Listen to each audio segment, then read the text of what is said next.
সালাতুন ইয়া রাসূলাল্লাহ আলাইকুম সালামুন ইয়া হাবিবাল্লাহ আলাইকুম সালাতুন ইয়া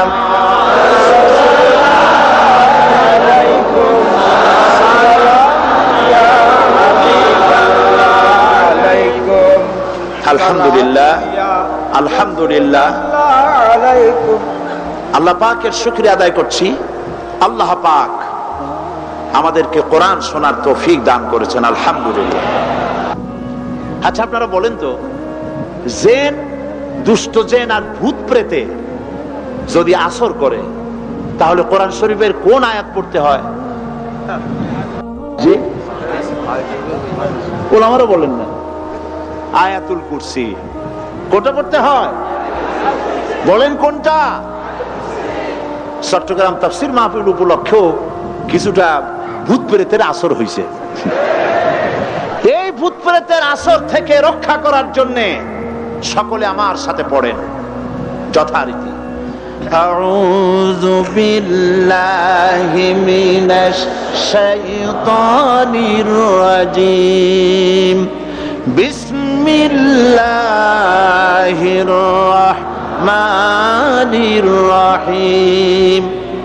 আল্লাহু লা ইলাহা ইল্লা হুয়াল হাইয়ুল কাইয়্যুম লা তা'খুযুহু সিনাতুন ওয়ালা নাওম লাহু মা ফিস সামাওয়াতি ওয়া মা ফিল আরদ من ذا الذي يشفع عنده إلا بإذنه يعلم ما بين أيديهم وما خلفهم ولا يحيطون بشيء من علمه إلا بما شاء وسع كرسيه السماوات والأرض ولا يؤوده حفظهما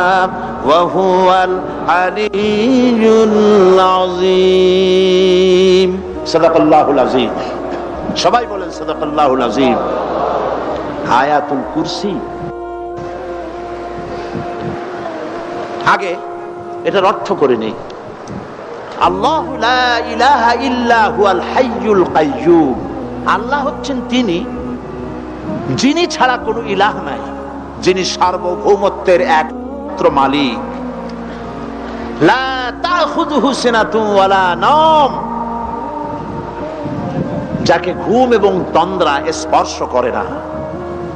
লাহু মা ফিস সামাওয়াতি ওয়া মা ফিল আরদ, আকাশ ও জমিনে যা কিছু আছে সবই তার। মান যাল্লাযী ইয়াশফাউ ইনদাহু ইল্লা বিইজনিহি, কে আছে এমন যে তার কাছে সুপারিশ করতে পারে তার বিনা অনুমতিতে? মা বাইনা আইদিহিম ইয়ালামু মা বাইনা আইদিহিম ওয়া মা খালফাহুম, তিনি সবার অগ্র পশ্চাৎ এর সব কিছুর খবর রাখেন। ওয়ালা ইউহিতুনা বিশাইইম মিন ইলমিহি ইল্লা বিমা শাআ, তার জ্ঞাত বিষয়ের কিছুই মানুষ নিজেদের আয়ত্তে আনতে পারে না। অবশ্য আল্লাহ যদি কাউকে কিছু দিতে চান, ওয়াসিআ কুরসিয়্যুহু সামাওয়াতি ওয়াল আরদ, তার একচ্ছত্র ক্ষমতা এবং কর্তৃত্ব আকাশ এবং জমিনকে পরিব্যাপ্ত করে রেখেছে। ওয়ালা ইয়াউদু হিফযুহুমা ওয়া হুয়াল আলিয়্যুল আযীম, আর আকাশ এবং পৃথিবীর রক্ষণাবেক্ষণ করতে গিয়ে আল্লাহ পাক মোটেই ক্লান্তি বোধ করেন না। আর তিনি হচ্ছেন এক মহান শ্রেষ্ঠতম সত্তা। বলি সাদাকাল্লাহুল আযীম। আয়াতুল কুরসি, এই আয়াতটি আয়াতুল কুরসি হিসেবে পরিচিত। কি নামে পরিচিত? আয়াতুল কুরসি। এখানে মহান আল্লাহ পাকের এমন সব পূর্ণাঙ্গ পরিচিতি পেশ করা হয়েছে যার নজির গোটা কোরআন শরীফে নাই। সুবহানাল্লাহ। তাই হাদিস শরীফে এই আয়াতটিকে শ্রেষ্ঠ আয়াত বলা হয়েছে। কোরআন শরীফের কি আয়াত? শ্রেষ্ঠ আয়াত বলা হয়েছে। আমরা প্রত্যেকটি ফরজ নামাজের পরে এই আয়াতে কারিমা পড়ে থাকি, ঠিক কিনা বলে? আল্লাহ প্রত্যেক ফরজ নামাজের উপরে আয়াতুল কুরসি যে ব্যক্তি পাঠ করবে, কিয়ামতের দিন আল্লাহ রাব্বুল আলামিন ওই ব্যক্তির ব্যাপারে সিদ্ধান্ত নেবেন, আল্লাহ তাকে জান্নাত দান করে দিবেন। হতে পারে এবার আপনারা কেউ করতে পারেন, বাস ওয়াজ আর না শুনলে চলবে, আয়াতুল কুরসি পড়বো আর জান্নাতে চলে যাব। না, বিষয়টা এমন নয়। বিষয়টা হচ্ছে আয়াতুল কুরসির মধ্যে এমন কিছু কথা আছে যা বুঝা যদি পড়ে আর আমল করে, আল্লাহ পাক কিয়ামতের সিদ্ধান্ত নেবেন, জান্নাত দিয়ে দিবেন। সুবহানাল্লাহ, বলেন সুবহানাল্লাহ। এর কারণ হলো আয়াতুল কুরসির মধ্যে আল্লাহ পাক সার্বভৌমত্বের কথা বলেছেন। আজ আমরা স্লোগান দেই সব সমস্যার সমাধান। ও মাশাআল্লাহ, চট্টগ্রামের সবাই বোধহয় এই পরিচিত স্লোগানটা জানেন না। জবাব তো আপনারা জবাব দিতে পারলেন না কেন? সব সমস্যার সমাধান দেন স্লোগান আপনারাই।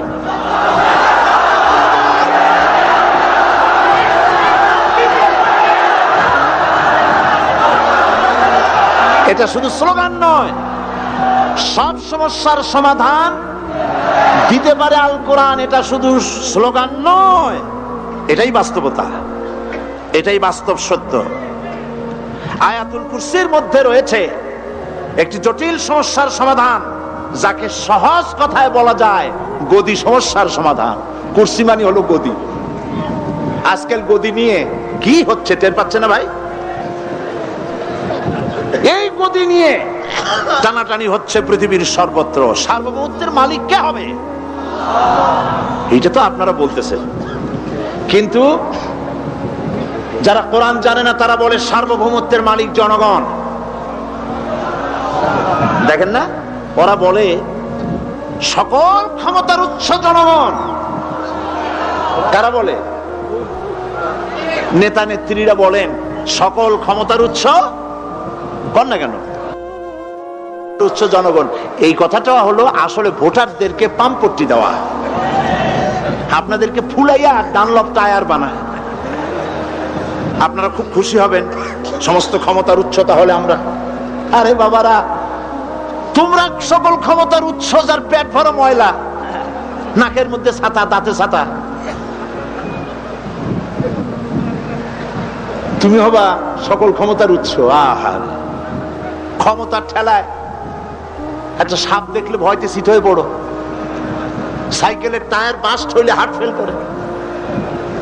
সকল ক্ষমতার উৎস আল্লাহ পাক কি বলেছেন? আল্লাহ পাক বলেছেন আন্নাল কুওয়াতা লিল্লাহি জামিআ।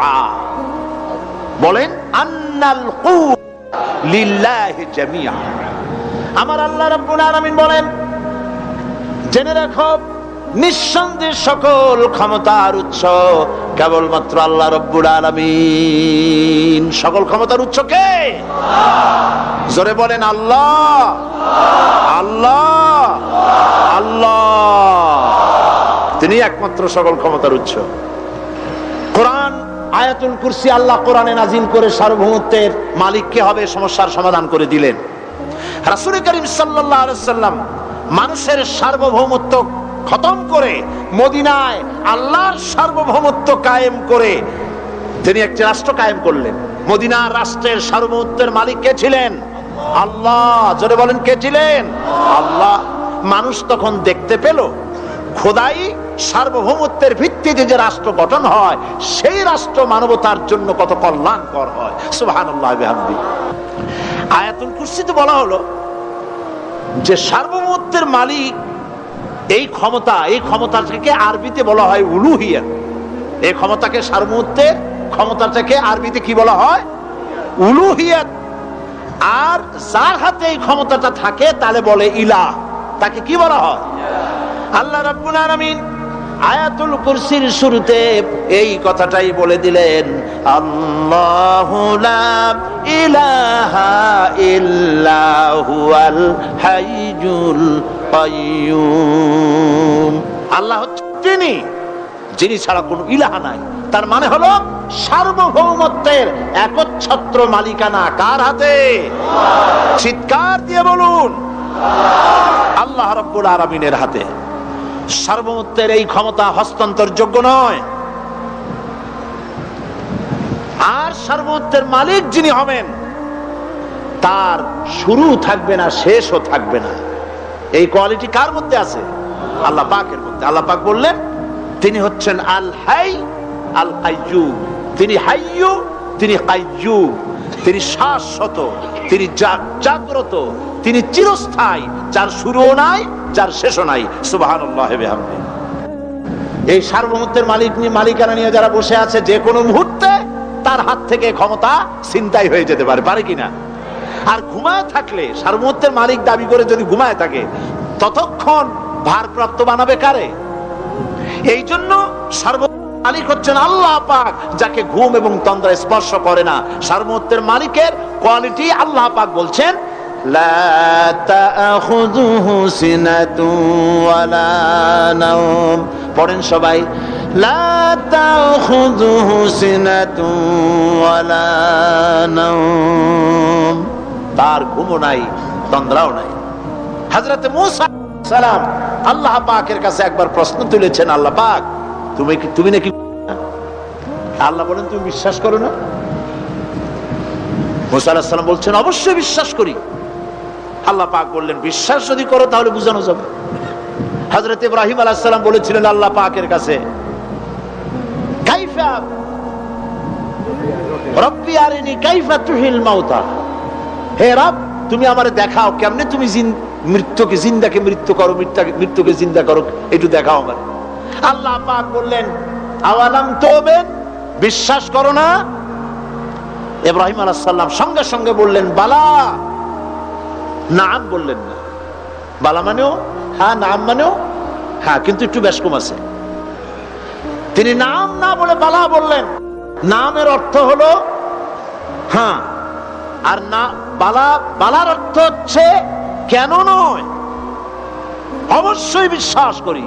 ওয়ালাকিন লিয়াতমাইন্না কলবি। তবে আল্লাহ তুমি যদি চোখে দেখাও একটু, তাহলে এগুলি একটুখানি লিয়াতমাইন্না কলবি, আমার অন্তরাত্মা প্রশান্তি লাভ করবে যদি চোখে দেখতে পারি। আল্লাহ বলেন তাহলে তোমারে দেখাবো। আল্লাহ দেখাইলেন। মূসা আলাইহিস সালাম যখন বললেন যে আল্লাহ পাক আর মৃত্যুকে চিন্তা করো কেমনে, তুমি ঘুমায় থাকো, না ঘুমায় পারো কেমনে, তোমার নাকি ঘুম নাই, তন্দ্রা নাই? আল্লাহ পাক বলেন বিশ্বাস করো না? বলে আমি বিশ্বাস করি। তো ঠিক আছে তাহলে তোমার দেখাই। বললেন এক গ্লাস পানি নিয়ে আসো। এক গ্লাস পানি নিয়ে এসে দাঁড়িয়ে থাকো। আল্লাহ পাক মূসা আলাইহিস সালামকে বললেন এক গ্লাস পানি নিয়ে দাঁড়াও। আর ঘুমকে আল্লাহ পাক বললেন মূসারে ধরো। মূসা আলাইহিস সালাম নিদ্রাচ্ছন্ন হলেন, তন্দ্রা এসে গেল, হাত শিথিল হয়ে হাতের থেকে পানি ভর্তি গ্লাস পড়ে ভেঙে চুরমার হয়ে গেল। মূসা আলাইহিস সালাম ভয় পেয়ে গেলেন। আল্লাহ রাব্বুল আলামিন বলেন ভয় পাওয়ার কোনো কারণ নাই, তোমার প্রশ্নের জবাব আমি এভাবেই দিলাম। এক গ্লাস পানি নিয়ে কয়েক মিনিট দাঁড়াইতে পারো নাই, ঘুমের সঙ্গে সঙ্গে গ্লাস পড়ে ভেঙে গেল।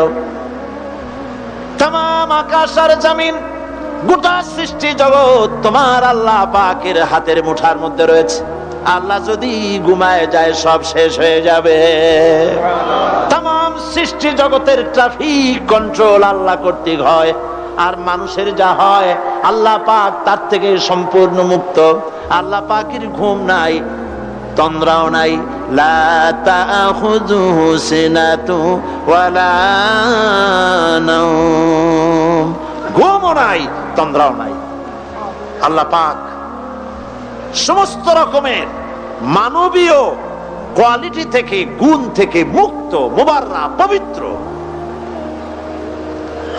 আল্লাহ রাব্বুল আলামিন সার্বভৌমত্বের একচ্ছত্র মালিক হচ্ছেন আল্লাহ পাক। তিনি ছাড়া কোনো ইলাহা নাই। তিনি পরিষ্কার করে বলছেন আল্লাহু লা ইলাহা ইল্লা হুয়াল হাইয়ুল কাইয়্যুম। সবাই পড়েন আল্লাহু আল্লাহু লা ইলাহা ইল্লা হুয়াল হাইয়ুল কাইয়্যুম। আল্লাহ হচ্ছেন সার্বভৌমত্বের মালিক, তিনি ছাড়া কোনো ইলাহ নাই। এমন একটি আয়াত তাফসীরের জন্য আল্লাহ এনে দিয়েছেন, যেই আয়াতটি বুঝলে পরে দুনিয়া শান্তি, আখিরাতেও শান্তি, গতি সমস্যার সমাধান হবে, সব সমস্যার সমাধান হবে। আয়াতুল কুরসি এমন আয়াত যা তেলাওয়াত করলে, বুঝলে, আমল করলে কিয়ামতের দিন আল্লাহ পাক তার সম্পর্কে সিদ্ধান্ত নেবেন, জান্নাত দিয়ে দিবেন। সুবহানাল্লাহ। আউযু বিল্লাহি মিনাশ শাইতানির রাজীম। বিসমিল্লাহির রাহমানির রহিম। প্রত্যেক অক্ষরে অক্ষরে 10-10 করে নেকি এখন আমাদের নামায় আমলে লেখা হচ্ছে। সুবহানাল্লাহ। গলা ছেড়ে দিয়ে সবাই পড়েন আমার সাথে, আল্লাহু লা ইলাহা ইল্লা হুয়াল হাইয়ুল কাইয়্যুম লা তাখুযুহু সিনাতুন ওয়ালা নাওম লাহু মা ফিস সামাওয়াতি ওয়া মা ফিল আরদ মান الذي يشفع عنده إلا بإذنه يعلم ما بين أيديهم وما خلفهم ولا يحيطون بشيء من علمه إلا بما شاء وسع كرسيه السماوات والأرض ولا يؤوده حفظهما وهو العلي العظيم صدق الله العظيم। আয়াতুল কুরসি হচ্ছে কোরআন শরীফের সর্বশ্রেষ্ঠ আয়াত। সুবহানাল্লাহ। রাসূল বলেছেন আয়াতুল কুরসি হচ্ছে কোরআনে কারীমের সর্বশ্রেষ্ঠ আয়াত, এবং আল্লাহ পাকের তাওহীদের ব্যাপারে, সার্বভৌমত্বের ব্যাপারে এত বিস্তারিত অল্পের মধ্যে আর অন্য কোন আয়াতের মধ্যে ভাবে আসে নাই। এই জন্য আয়াতুল কুরসির এত মর্যাদা। কালকে আরো একটি হাদিস শোনাইছিলাম, বোধহয় নিশ্চয়ই আপনাদের মনে আছে, প্রত্যেক ফরজ নামাজের পরে আয়াতুল কুরসি যে একবার পড়বে, তেলাওয়াত করবে, কিয়ামতের দিন আল্লাহ পাক তার সম্পর্কে সিদ্ধান্ত নেবেন, তাকে জান্নাত দিয়ে দিবেন। সুবহানাল্লাহ কইতে ইচ্ছে করলো না? আলহামদুলিল্লাহ বলবেন না? তার অর্থ হলো এই আয়াতুল কুরসি যদি মানুষ পড়ে আর বোঝে, আর ওই অনুযায়ী যদি আকীদা তৈরি হয়, জীবন তৈরি হয়, তার জীবন জান্নাতের জন্য তৈরি হয়ে যায়। গতকাল আল্লাহ পাকের সার্বভৌমত্বের কথা আমরা আলোচনা করেছিলাম। আলোচনা করব আল্লাহ পাকের পরিচয়। আল্লাহ পাক তিনি কে? আমরা বলি আল্লাহ। আমরা কি বলি? বলেন সবাই, কি বলি? আমি অনেকবার আপনাদেরকে এই কথাটা বলেছি, বোধহয় নিশ্চয়ই মনে আছে। আল্লাহ এই উচ্চারণটা আমাদের অনেকের হয় না, কেউ বলে না আল্লাহ। আল্লাহ পাকের উচ্চারণটা হচ্ছে, আল্লাহ পাকের নাম উচ্চারণ হচ্ছে আল্লাহ। মুখটা একটু গোল হয়ে যাবে, বলেন আল্লাহ আল্লাহ আল্লাহ। পৃথিবীতে বিভিন্ন জাতি তার স্রষ্টাকে, তারা যাকে স্রষ্টা মনে করে, বিভিন্ন নামে ডাকে। কেউ বলে ভগবান, কেউ বলে ঈশ্বর, কেউ বলে পরমেশ্বর, কেউ বলে বিধাতা, কেউ বলে গড। বিভিন্ন নামে লোকেরা এভাবে ডাকে। তো ভগবান বললে তার প্রতিশব্দে স্ত্রীলিঙ্গে কি আসে? বলেন ভগবতী। ঈশ্বর বললে স্ত্রীলিঙ্গে কি আসে? ঈশ্বরী। বিধাতা বললে তার স্ত্রীলিঙ্গে কি আসে? বিধাত্রী। গড, এটার স্ত্রীলিঙ্গে আসতে কি হবে? তো প্রত্যেকটি তারা যে ভাষায় আল্লাহকে ডাকে, প্রত্যেকটি ভাষায় স্ত্রীলিঙ্গে একটি প্রতিশব্দ আসে। আল্লাহ এর স্ত্রীলিঙ্গে, এর প্রতিশব্দে আরেকটি শব্দ কি গোটা বিশ্ব খুঁজে পাওয়া যাবে? জোরে বলেন, যাবে? যাবে না। এবং অন্যান্য নামগুলি সন্ধি বিচ্ছেদ করলে অর্থই হবে না। গড, এটাকে যদি উল্টায়া বলা হয় তাহলে কি হয়ে যাবে? এবার দেখুন, আল্লাহ এই নাম, আল্লাহর পরিচয় কি? যদি বলা হয় যে আল্লাহর পরিচয় কি, শুধু আল্লাহ দিয়ে আল্লাহকে চেনা যাবে, আল্লাহকে চেনা যাবে। আল্লাহ রাব্বুল আলামিন বলছেন, আল্লাহু লা ইলাহা ইল্লা হুয়াল হাইয়ুল কাইয়্যুম। আল্লাহ হচ্ছেন তিনি যিনি ছাড়া কোনো ইলাহ নাই, মাবুদ নাই, উপাস্য নাই। সুবহানাল্লাহ। এখন আল্লাহর যদি প্রথম একটা অক্ষর আলিফ ছেড়ে দেওয়া হয় তাহলে থাকবে কি? লিল্লাহ। এই লিল্লাহ দিয়েও কেউ যদি আল্লাহর পরিচয় পেতে চায় তাহলে পেয়ে যাবে। আল্লাহ রাব্বুল আলামিন কোরআনে কারীমের ভিতরে শুধু লিল্লাহ দিয়েও আল্লাহকে চেনার ব্যবস্থা করেছেন। লিল্লাহি মা ফিস সামাওয়াতি ওয়া মা ফিল আরদ। আকাশ এবং জমিনের সার্বভৌমত্বের একচ্ছত্র মালিকানা কার? আল্লাহ পাকের। এখন লিল্লাহ থেকে একটা লাম ছেড়ে দেন, কি থাকবে? লাহু। এই লাহু দিয়েও আল্লাহর পরিচয় পাওয়া যাবে, যাবে না?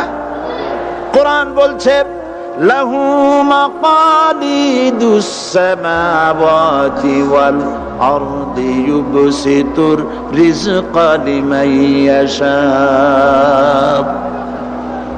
আকাশ এবং জমিনের রিজকের চাবিকাঠি আল্লাহ পাকের কাছে, যারে খুশি তিনি পর্যাপ্ত রিজেক তিনি দান করেন। সুবহানাল্লাহ।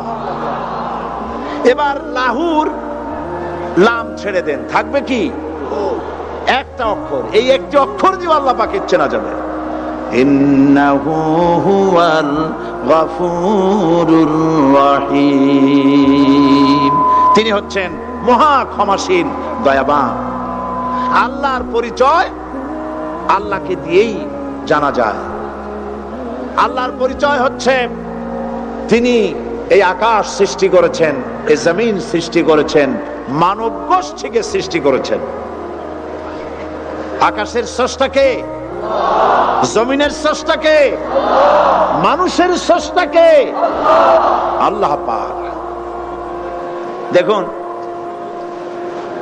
আল্লাহ পাক আকাশের স্রষ্টা, জমিনের স্রষ্টা, মানুষের স্রষ্টা।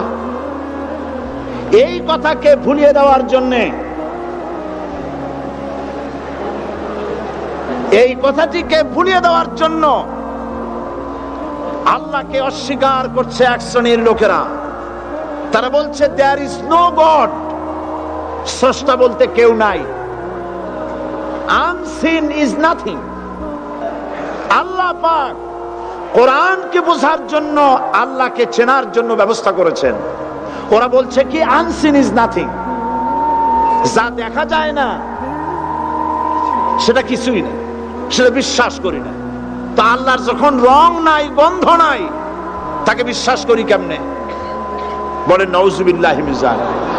আরে ভাই, তোমরা তো এমন বহু জিনিস আছে যা না দেখে বিশ্বাস করো। আপনারা কি বাতাস দেখেছেন? বিশ্বাস করেন কিনা? বিশ্বাস করেন কিনা? আপনারা কি ইথার দেখেছেন? বিশ্বাস করেন কিনা? ফুলের গন্ধ দেখেছেন কিন্তু বিশ্বাস করেন কিনা? মাধ্যাকর্ষণ শক্তি, ল অফ গ্রাভিটেশন আপনারা চোখে দেখেছেন? বিশ্বাস করেন কিনা? অনেক জিনিস এমন আছে যা আমরা চোখে দেখি না কিন্তু বিশ্বাস করি। হযরত ইমাম আবু হানিফা রাহমাতুল্লাহ আলাইহির সাথে এক নাস্তিকের বহস হবে। স্থান এবং তারিখ নির্ধারণ করা হলো। ইমাম সাহেব দেরি করে আসলেন। নাস্তিক বলছে, আমি আপনার সঙ্গে কোনো বিতর্কে যেতে চাই না, কারণ আপনি ওয়াদা রক্ষা করতে পারেন নাই, নির্ধারিত সময় অন্তত 3 ঘন্টা পরে এসেছেন।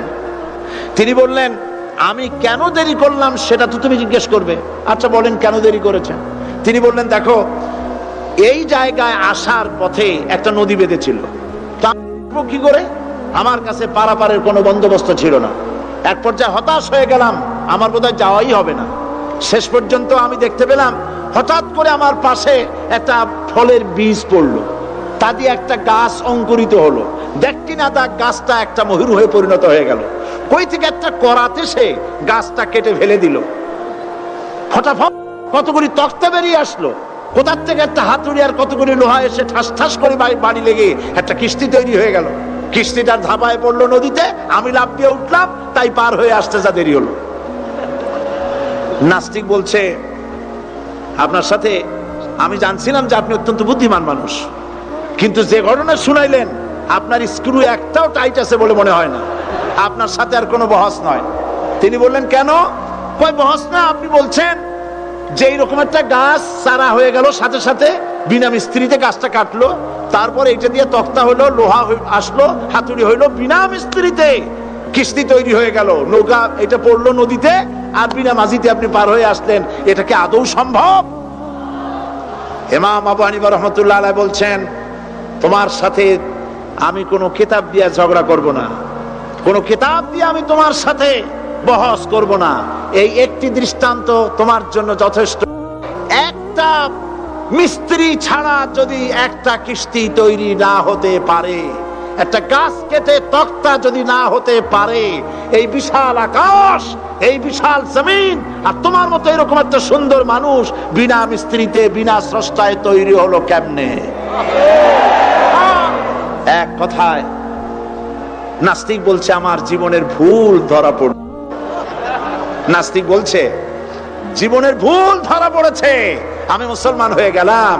লা ইলাহা ইল্লাল্লাহু মুহাম্মাদুর রাসূলুল্লাহ। জোরে পড়েন, লা ইলাহা লা ইলাহা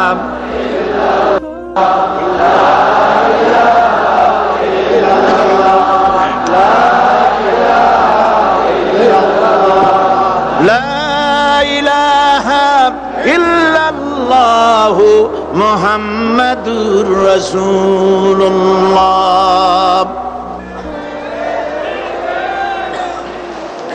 আল্লাহ পাক বলছেন, আমি আদম, আমি দাউদ এবং সুলাইমানকে জ্ঞান দান করেছি, ইব্রাহিমকে জ্ঞান দান করেছি। কোরআন শরীফের বহু জায়গায় শুধু জ্ঞানের কথাই বলা হয়েছে। সুবহানাল্লাহ। সুতরাং বুদ্ধিজীবী, এই বুদ্ধিজীবীরা তারা আসল জ্ঞানটা নাই। আসল জ্ঞান কোনটা বলেন? কোনটা?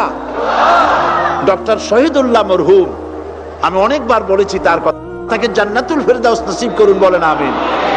ডক্টর শহীদুল্লাহ মরহুম বলতেন তার লোকদেরকে যে তোমরা বিদেশ থেকে অনেক ডিগ্রি নামের আগে আনতে পারো,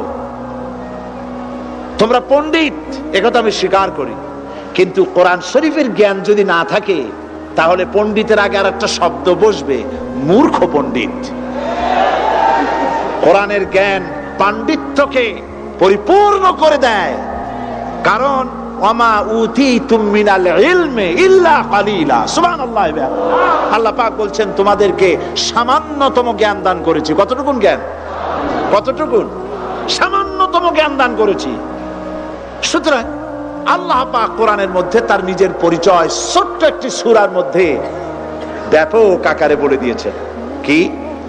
কুল হুয়াল্লাহু আহাদ।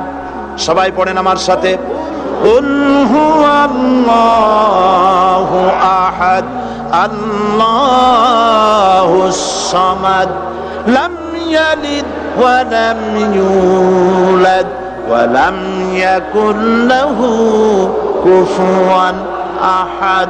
আল্লাহ পাক বলেন আল্লাহ এক এবং একক, তিনি কারো মুখাপেক্ষী নন, তিনি কাউকে জন্ম দেন নাই, তাকেও কেউ জন্ম দেয়নি।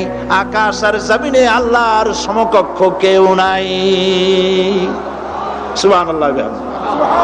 তাকে কেউ জন্ম দেয়নি, তিনিও কাউকে জন্ম দেননি। তিনি এক, তিনি ছিলেন, তিনি আছেন, তিনি থাকবেন। তার শুরুও নাই, তার শেষও নাই। সুবহানাল্লাহ।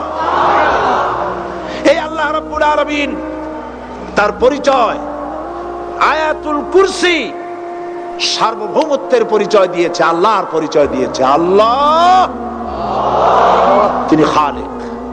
মানব সৃষ্টির এবং পৃথিবীর সৃষ্টির ইতিহাস ঘাটলে মানুষের যদি কিসমত ভালো থাকে, তাহলে আল্লাহর সান্নিধ্য, আল্লাহর অস্তিত্ব সম্পর্কে জ্ঞান তাকে আল্লাহ পাক দান করে দেন। সুবহানাল্লাহ। পৃথিবীর সৃষ্টির ব্যাপারে বুদ্ধিজীবীরা কি বলছে দেখুন। পৃথিবীর সৃষ্টির ব্যাপারে বিজ্ঞানীরা বলছেন যে এই পৃথিবী এরকম ছিল না। তো কি রকম ছিল? এইটা সূর্যের পাশ থেকে একটা উজ্জ্বল শক্তিশালী জ্যোতিষ্ক দারুণ ফোর্স নিয়ে যাচ্ছিল। সেই ফোর্স সহ্য করতে না পেরে সূর্যের একটি দুর্বলতম অংশ সূর্য থেকে ছিটকে মহাশূন্যে পড়ে গেল, আর ঘুরতে ঘুরতে এই পৃথিবীর অস্তিত্ব লাভ করলো। বিজ্ঞানের এই কথা যদি বিশ্বাস করতে হয়, তাহলে আমাকে বলতে হয় এখন তো মানুষেরা আর পৃথিবীতে ধরছে না, ঠিক কিনা? কথা বলছেন না কেন? মানুষ পৃথিবীতে এখন ধরতেছে। বিভিন্ন দেশ খালি বলতেছে মানুষ কমাও, সন্তান কমাও, বিভিন্ন পদ্ধতি গ্রহণ করো, আর মানুষ বাড়ায়ও না।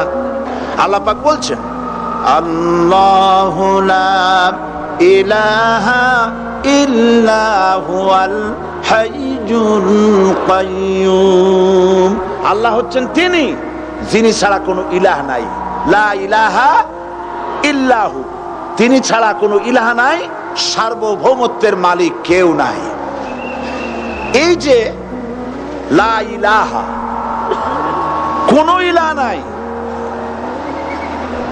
আমরা কালেমার মধ্যে এই কথাটা বলি। আমাদের কালেমায়ে তাইয়্যিবা আমরা কি উচ্চারণ করি? লা ইলাহা ইল্লাল্লাহু মুহাম্মাদুর রাসূলুল্লাহ। জোরে পড়েন লা ইলাহা ইল্লাল্লাহ, লা ইলাহা ইল্লাল্লাহু মুহাম্মাদুর রাসূলুল্লাহ। লা ইলাহা, কোনো ইলাহ নাই। এই দাওয়াত দিয়েছেন দুনিয়ার সমস্ত পয়গম্বর। এটা কি শুধু রাসূলুল্লাহর দাওয়াত ছিল? সমস্ত নবীদের স্লোগান ছিল একটা। সমস্ত নবীদের স্লোগান ছিল কয়টা? সবাই বলুন, কি সেই স্লোগান? লা ইলাহা ইল্লাল্লাহ। কোরআন শরীফের ভিতরে ইলাহ শব্দ 147 বার এসেছে।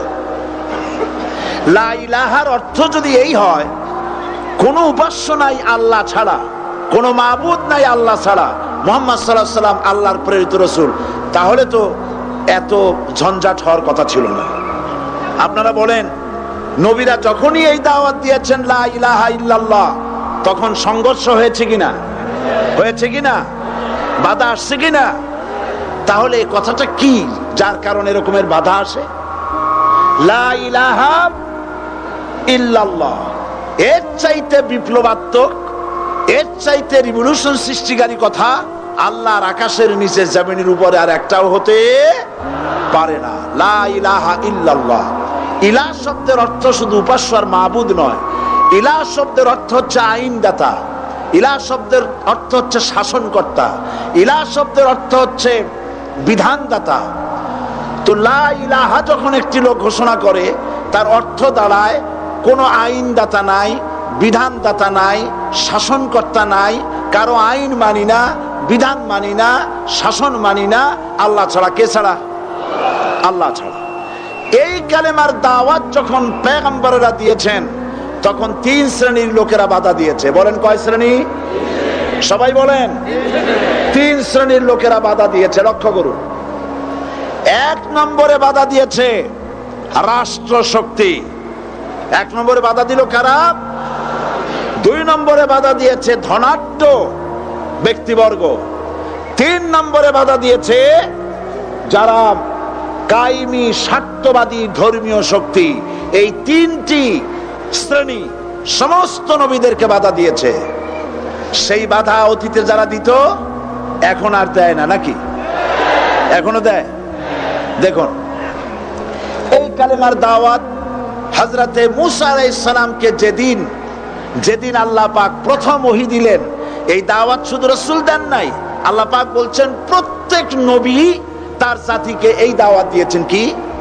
আল্লাহ রাব্বুল আলামিন বলেন সকল নবী তার কওমকেই বলে দাওয়াত দিয়েছেন, ইয়া কওমি ইবুদুল্লাহা মা লাকুম মিন ইলাহিন গায়রু। হে সম্প্রদায়, আল্লাহ ছাড়া কোনো ইলাহ নাই, তার ইবাদত করো, তারই দাসত্ব করো, তার গোলামি করো। আল্লাহ পাক মূসা আলাইহিস সালামকে যখন নবুয়ত দিলেন, প্রথম যে ওহী এলো, প্রথম ওহীটাই ছিল ইন্নানি আনাল্লাহ লা ইলাহা ইল্লা আনা ফা'বুদনি ওয়া আকিমিস সালাতা লিযিকরি। নিশ্চয়ই আমি আল্লাহ, আমি ছাড়া কোনো ইলাহ নাই, আইনদাতা নাই, বিধানদাতা নাই, সুতরাং আমার দাসত্ব করো এবং আমার শরণার্থে নামাজকে প্রতিষ্ঠা করো। মূসা আলাইহিস সালামকে আল্লাহ পাক ওহী দিয়ে তাকে পাঠালেন। কোথায় পাঠালেন? আল্লাহ পাক বলেন, ইযহাব ইলা ফিরআউনা ইন্নাহু তাগা। গোটা কওম নাফরমান, আল্লাহর আইন কেউ মানছে না। গোটা কওমের কাছে না পাঠাইয়া আল্লাহ পাক সর্বপ্রথম মূসা আলাইহিস সালামকে দাওয়াত নিয়ে কার কাছে পাঠালেন? ফেরাউনের কাছে। কারণ ফেরাউন হচ্ছে রাষ্ট্রশাসক। ফেরাউন কি? রাষ্ট্রশাসক। হযরতে মূসা আলাইহিস সালাম ফেরাউনের কাছে গেলেন আর দাওয়াত দিলেন, ফেরাউন পড়ে নাও, লা ইলাহা ইল্লাল্লাহ। একটি কথা আপনাদের মনে রাখতে হবে, দুনিয়ার কোন ফেরাউন, কোন নমরুদ, কোন সাদ্দাত, কোন হামান কেউ বলে নাই যে আমি আল্লাহ, আমি রাজ্জাক, আমি খালেক, আমি পৃথিবীর সৃষ্টি করেছি। কথা কেউ বলেছে? কেউ বলে নাই। কি বলেছে তারা? ফেরাউন বলেছে, মা আলিমতু লাকুম মিন ইলাহিন গায়রি, আমি তো জানি না আমি ছাড়া আরো কোনো ইলাহ আছে, এ কথা আমার জানা নাই, সুতরাং আমি হচ্ছি ইলাহ, আর তুমি বলছো লা ইলাহা। তার মানে হচ্ছে ওই সময় পয়গম্বরেরা, আল্লাহর নবীর সাহাবীরা, তারা জানতেন যে আমরা কিসের দাওয়াত দেই, আর যারা শুনতো তারাও বুঝতো কিসের দাওয়াত শুনতেছি। আজ আমার দেশে একই কালেমার দাওয়াত দেওয়া হয়, কিন্তু মানুষেরা বুঝতে পারে না কি শুনতেছি। ভাষা জানার ব্যাপারে, বোঝার ব্যাপারে হলো আসল বিষয়। এটা বুঝাতে গিয়ে আমি মাঝে মধ্যে একটা দৃষ্টান্ত দেই এভাবে। একজনের একটা রেশনের দোকান ছিল, সেই দোকানে তার একটা ময়না পাখি ছিল।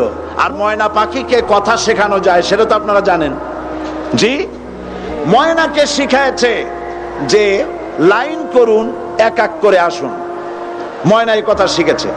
সকালবেলায় যখন রেশনের দোকানে ভিড় পড়ে গেছে, তখন ওই পাখি খাঁচার মধ্যে বসে বলছে লাইন করুন, এক এক করে আসুন। একদিন খাঁচার দরজা খোলা পেয়ে পাখি উড়ে গিয়ে গাছের ডালে বসেছে। আশেপাশে যত পাখি ছিল তারা চিন্তা করলো এই রকমের পাখি তো কখনো দেখি নাই।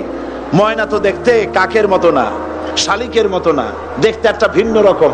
ওরা এসে চতুর্দিক থেকে এই নবান্তক, এই যে নতুন এসেছে, ওরে ঠোকরানো শুরু করেছে চতুর্দিক থেকে।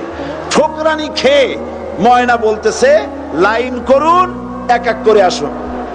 এখন ময়না তো বোঝে না যে কি বলতেছি, আর যে পাখিরা ঠোকরাচ্ছে তারাও তো বোঝে না যে কি শুনতেছি। ময়না যদি বুঝতো যে আমি কি বলি, সবাই মিলে ঠোকরায়, তাই জান বাঁচে না, লাইন করে ঠুকরাইলে তো কলজে যাবে, সব ঠোঁটে ঠোঁটে চলে বুঝে নাই। আমাদের অবস্থা তাই হয়েছে। সুতরাং এই কালেমার দাওয়াত যখন হযরতে মুসা আলাইহিস সালাম দিলেন, ফেরাউন বলল আমি তো জানি না যে আমি ছাড়া আরো কোন ইলা আছে, আইনদাতা তো আমি, তুমি নতুন কোথা থেকে আইনদাতা নিয়ে আসছো? ফেরাউন বলছে দেখো, আমারে বাদ দিয়া যদি অন্য কাউকে ইলাহ বলে তুমি মানো আর সেই শিক্ষা যদি জাতিকে দাও, তাহলে আমি তোমাকে ধরে লাআজআলান্নাকা মিনাল মাসজুনিন, আমি তোমাকে কারারুদ্ধ করব, আমি তোমাকে জেলখানায় ঢুকিয়ে দেব। রাষ্ট্রশক্তি প্রথম বাধা দিল কারা? বলেন সবাই। সেই বাধা কি ওখানে শেষ হয়েছে না এখনো আছে? আছে কিনা জোরে বলেন। আমি তোমাকে জেলখানায় ঢুকাবো। হযরতে মুসা আলাইহিস সালাম বলেন ফেরাউন রে, জেলের ভয় আমি করি না, আমাকে জেলের ভয় দেখায়া লাভ নাই, আমি আল্লাহ পাকের পয়গম্বর হযরতে মুসা আলাইহিস সালাম। ফেরাউনের দলবল আছে, লোক লস্কর আছে, তার অস্ত্রের অভাব নাই। আল্লাহ রাব্বুল আলামিন মুসা আলাইহিস সালামের কাছে একটা অস্ত্র দিয়া দিলেন, দিছিলেন কিনা? আল্লাহ পাক হযরত মুসা কি বলেছেন, ওয়া মা তিলকা বিয়ামিনিকা ইয়া মুসা, মুসা রে তোমার হাতে ওটা কি? মুসা আলাইহিস সালাম বললেন এটা লাঠি। আল্লাহ পাক বললেন ফেলে দাও লাঠি, লাঠি ফালায় দিলেন, কি হয়ে গেল? হিয়া হাইয়াতুন তাসআ, লাঠি হয়ে গেল। এখন লাঠি পড়ে সাপ হয়ে গেল। সাপ দেখে নবী হোক, ওলি হোক, সাহাবী হোক আর আলেম হোক, সাপ দেখলে ভয় করে না মানুষের? মুসা আলাইহিস সালাম ভয় পাইছে। আল্লাহ রাব্বুল আলামিন হযরত মুসাকে শোনায় দিলেন, খুযহা ওয়া লা তাখাফ সানুঈদুহা সিরাতাহাল উলা,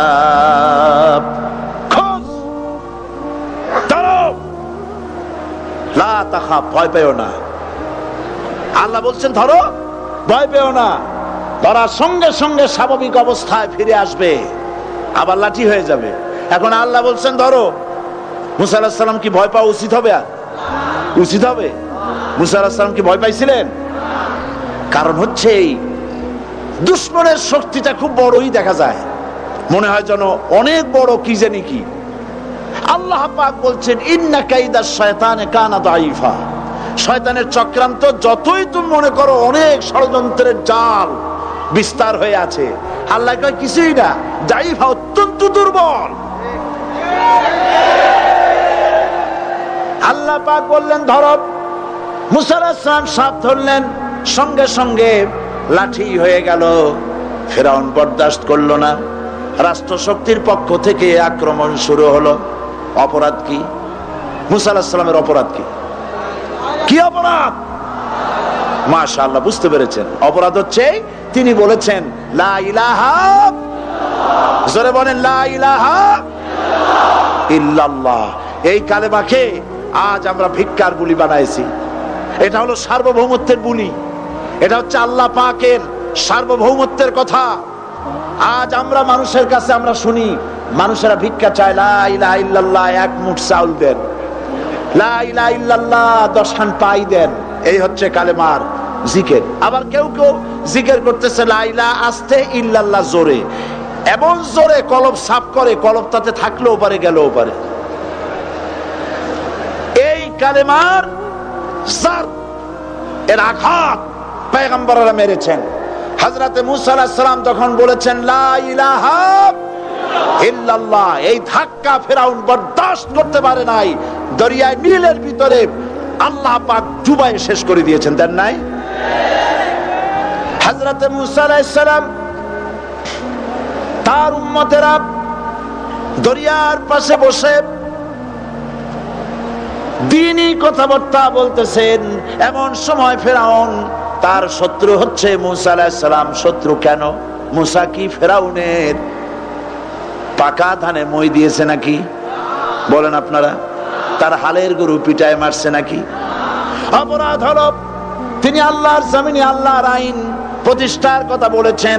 এই শুধুমাত্র এই অপরাধে ফিরআউন তার দলবল নিয়ে 3 দিক থেকে আক্রমণ করেছে। মুসা আলাইহিস সালামের উম্মতেরা ভয় পেয়ে গেছেন। তারা বলছেন ইন্না লামুদরাকুন, আমরা পাকড়াও হয়ে গেছি। 3 দিকে সাড়াশি আক্রমণ, 3 দিকে শত্রু, একদিকে দরিয়া, পালাবার রাস্তা আছে? হযরত মুসা আলাইহিস সালাম ভয় পেয়ে গেলেন, সারেন্ডার করলেন না। হযরত মুসা আলাইহিস সালাম বললেন কাল্লা, কখনো নয়, ভয় পাওয়ার কোনো কারণ নাই। রব্বি সায়াহদিন, অবশ্যই আমার রব আমার জন্য রাস্তা করে দিবেন। ভয় পাইও না, আমার রব রাস্তা করে দিবেন। আল্লাহ রাব্বুল আলামিন হযরত মুসা আলাইহিস সালামকে অর্ডার করলেন, হাতের লাঠি দিয়া দরিয়ার উপরে আঘাত করো। হযরত মুসা আলাইহিস সালাম দরিয়ার উপর আঘাত করলেন। রাস্তা ছিল দরকার একটার, এক বাড়িতে আল্লাহর হুকুমে লাঠি দিয়ে একটি আঘাত করার সঙ্গে সঙ্গে হযরত মুসার তার সঙ্গী সাথী দরিয়া পার হওয়ার জন্য দরিয়ার মধ্য দিয়ে আল্লাহ 12টা রাস্তা পয়দা করে দিলেন। সে আল্লাহ আছে না নাই? এত আসতে বলেন কেন? ভয় পাওয়ার কারণ আছে? রাষ্ট্র শক্তি বাধা দিয়েছে সমস্ত নবীদেরকে। কেন? নবীদের চরিত্র খারাপ? জোরে বলেন, নবীদের চরিত্র খারাপ? নবীদের চাইতে মাসুম বেগুনাহ উন্নত চরিত্রের মানুষ আল্লাহর আকাশের নিচে জমিনের উপরে আর হয় নাই। তোমরা যে সামনে তাদের পিছনে দৌড়াও, অমুকের সৈনিক, নেতা নেতা করে মরো, এইসব নেতা যাদের পিছনে দৌড়াও, এই নেতাগুলি, আমি জিজ্ঞেস করি আপনাদেরকে, এই নেতাগুলি জীবনে একবারও জেনা করে নাই। এ ব্যাপারে অনুসারীরা আপনারা কি নিশ্চিত? মিথ্যা কথা জীবনেও কয় নাই, প্রতারণা করে নাই, ঠাট্টা করে নাই, বিদ্রুপ করে নাই, মদ খায় নাই, মানুষ হত্যা করে নাই। কিসের নেতা? নেতা হচ্ছেন সেই ব্যক্তি যিনি বলেছেন, ও আমার স্ত্রীরা, ও আমার সাহাবীরা, রাতের আধারে আমার মধ্যে যা আচরণ দেখতে পাও, দিনের আলোতে আমার মধ্যে যা দেখতে পাও, সবগুলি খুলে খুলে মানুষের কাছে বলে দাও। তার নাম বিশ্বনবী মুহাম্মদ রাসূলুল্লাহ সাল্লাল্লাহু আলাইহি ওয়াসাল্লাম।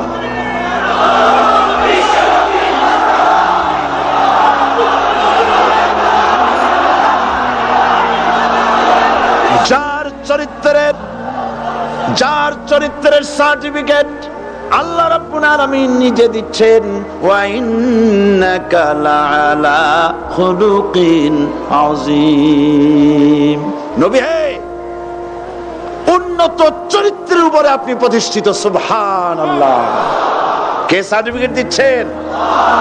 আযীম, আযীম।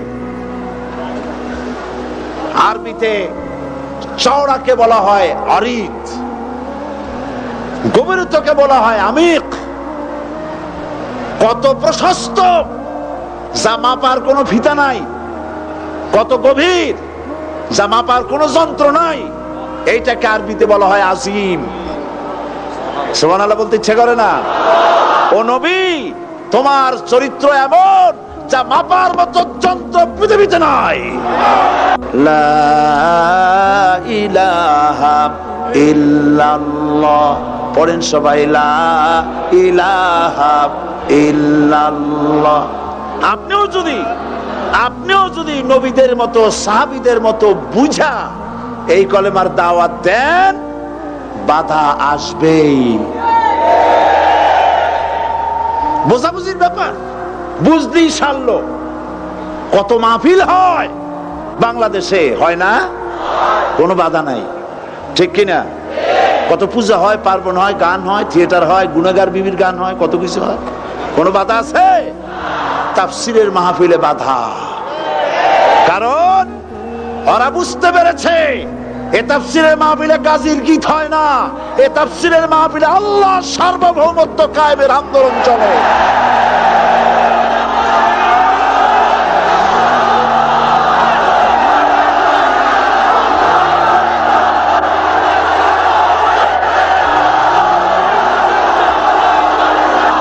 বিশ্বকবি আল্লামা ইকবাল কি সুন্দর করে বলেছেন, আজ ভি হো জু ইব্রাহিম কা ইমা पैदा आग कर सकती है एक अंदाज़े गुलिस्ता पैदा। ইব্রাহিমের ঈমান যদি আজও কোথাও হয় বিদ্যমান, করতে পারেন অগ্নিকুণ্ডে খুবসুরত এক গুলিস্তান। এখনো যদি ইব্রাহিমের সন্তানদেরকে আগুনের মধ্যে ফেলে দেওয়া হয়, আর ইব্রাহিম ঈমান যদি থাকে, আগুনকে ফুলের বাগান বানাবার ক্ষমতা আল্লাহর আছে। চিরকাল আল্লাহ পাক এই কালেমাকে দিয়েছেন আল্লাহর সার্বভৌমত্বকে প্রতিষ্ঠা করার জন্য। আয়াতুল কুরসি শুধু পড়ে বুকে ফু দেওয়ার জন্য নয়, পড়েন আমার সাথে, আল্লাহু লা ইলাহা ইল্লা হুয়াল হাইয়ুল কাইয়্যুম। দুনিয়ার সমস্ত পয়গম্বর অত্যাচারিত হলেন, শুধু তাই নয়, বিশ্ব নবী আখেরি জামানার পয়গম্বর নবী মুহাম্মদ রাসূলুল্লাহ সাল্লাল্লাহু আলাইহি ওয়াসাল্লাম জাতির কাছে আসলেন। তিনি এসে বললেন, ইয়া আইয়ুহান নাস কুলু লা ইলাহা ইল্লাল্লাহ। প্রথম দাওয়াত, প্রথম দাওয়াত। শুনছেন কথা? রাসূলুল্লাহ বলছেন, ও জাতি, আমার রাসূল তো মক্কার রাসূল না শুধু, মদিনার রাসূল না শুধু, আরবি ভাষা ভাষীদের রাসূল না শুধু, আমার নবী কি নবী? চিল্লায় বলেন। তাই তিনি বলেছেন, ও বিশ্বের মানবতা, বিশ্বের মানব গোষ্ঠী, যদি মুক্তি পেতে চাও, নাজাত পেতে চাও, উচ্চারণ করো, বিশ্বাস করো, আমল করো, বলো লা ইলাহা ইল্লাল্লাহ। জোরে পড়েন, লা ইলাহা ইল্লাল্লাহ, লা ইলাহা ইল্লাল্লাহ মুহাম্মাদুর রাসূলুল্লাহ। কোরআনে কারীমের ভিতরে আয়াতুল কুরসির মধ্যে বলে দিয়েছেন, আল্লাহু লা ইলাহা ইল্লা হুয়াল হাইয়ুল কাইয়্যুম। প্রাণ খুলে সবাই পড়েন, বসা মানুষ, দাঁড়ানো মানুষ, আল্লাহু লা ইলাহা ইল্লা হুয়াল হাইয়ুল কাইয়্যুম। আল্লাহ রাব্বুল আলামিন, তিনি ছাড়া কোনো ইলাহ নাই, তিনি সার্বভৌমত্বের মালিক, কেউ নাই আল্লাহ ছাড়া। এই কথা মানুষকে ঘোষণা করতে হবে। সুবহানাল্লাহ ওয়ালহামদুলিল্লাহ লা ইলাহা ইল্লাল্লাহ, সুবহানাল্লাহ ওয়ালহামদুলিল্লাহ লা ইলাহা ইল্লাল্লাহ, সুবহানাল্লাহ ওয়ালহামদুলিল্লাহ লা ইলাহা ইল্লাল্লাহ, লা ইলাহা ইল্লাল্লাহ মুহাম্মাদুর রাসূলুল্লাহ। আল্লাহুম্মা আমিন। রব্বানা যালামনা আনফুসানা ওয়া ইন লাম তাগফির লানা ওয়া তারহামনা লানাকুনান্না মিনাল খাসিরিন।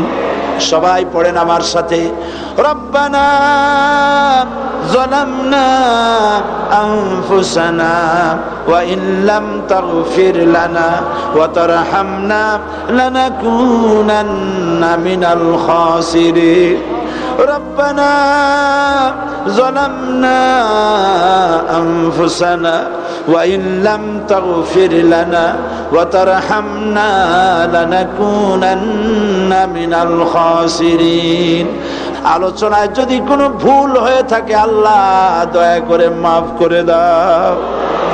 রব্বুল আলামিন, আমাদের দোয়া দুরুদি জিকির আজগারে আমাদের আলোচনায় তুমি যে খুশি হয়েছো যতটুকুন তার সবটুকুন বিশ্বনবী মুহাম্মাদুর রাসূলুল্লাহ সাল্লাল্লাহু আলাইহি ওয়াসাল্লামের রূহ মুবারকে পৌঁছায়া দাও রব্বুল আলামিন।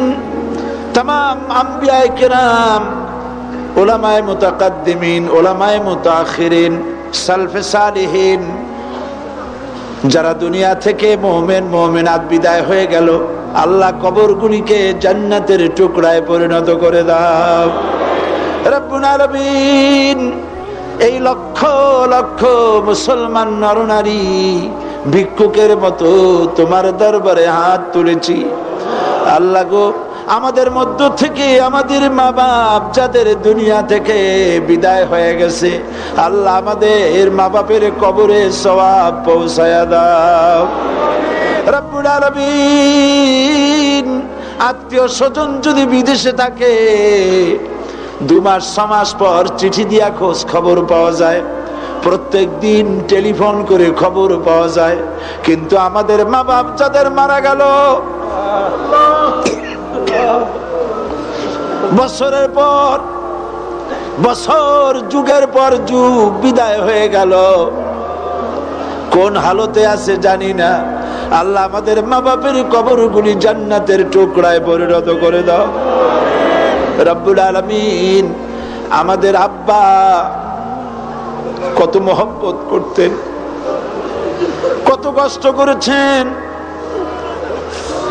আল্লাহ তাআলা আমাদেরকে লেখাপড়া শেখাবার জন্য কত কষ্ট করেছেন, মানুষ বানাবার জন্য কত কষ্ট করেছেন, আমাদের জন্য ঘর বাড়ি বানায়া জায়গা জমি কিনে রেখে সবগুলি থুয়ে খালি হাতে চলে গেছে বাবা। আল্লাহ আমাদের আব্বা রুহের পরে সওয়াব পৌঁছায়া দাও রব্বুল আলামিন। এখন তো আর বাড়ি গেলে নাম ধরে কেউ ডাকে না। আয় আল্লাহ, আমাদের আব্বা যত গুনাহ করেছি জানা অজানা, সমস্ত গুনাহগুলি আল্লাহ তুমি সাইয়্যাতগুলি হাসানাত দিয়া বদলাইয়া দাও রব্বুল আলামিন। আমাদের জনম দুঃখিনী মা, আয় আল্লাহ, মা যা যে হারাইছে সেই বোঝে কি নিয়ামত তার চলে গেছে। আল্লাহ আমাদের মা যার বিদায় হয়ে গেছে, মায়ের কবরটাকে জান্নাতের টুকরায় পরিণত করে দাও রব্বুল আলামিন। মায়ের পেটের ভিতরে বসে 10টা মাস ধরে মায়ের কষ্ট দিছি, তিনি ডেলিভারিতে কষ্ট করেছেন, 2-2.5 বছর বুকের দুধ খেয়ে কষ্ট দিয়েছি, পেশাব পায়খানা করে মায়ের কাপড় চোপড় নষ্ট করে দিয়েছি। মা বিরক্ত হন নাই, থাপ্পড় মারেন নাই, আছাড় দিয়া ফালায় দেন নাই। আল্লাহ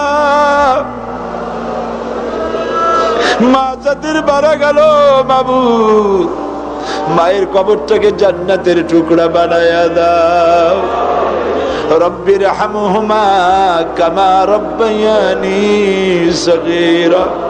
আমার ভাইয়েরা, আমার মা বোনেরা করুণ ভাবে আল্লাহরে বলেন রব্বির হামহুমা কামা রব্বায়ানি সগীরা, রব্বির হামহুমা কামা রব্বায়ানি সগীরা। রব্বানা তাকাব্বাল মিন্না ইন্নাকা আনতাস সামিউল আলিম ওয়া তুব আলাইনা ইন্নাকা আনতাত তাওয়াবুর রহিম। সুবহান রাব্বিকা রাব্বিল ইজ্জাতি আম্মা ইয়াসিফুন ওয়া সালামুন আলাল মুরসালিন ওয়ালহামদুলিল্লাহি রাব্বিল আলামিন। ওয়াজআল আখিরা কালিমাতিনা ইনদাল মাউত লা ইলাহা ইল্লাল্লাহু মুহাম্মাদুর রাসূলুল্লাহ। আসসালামু আলাইকুম ওয়া রাহমাতুল্লাহ।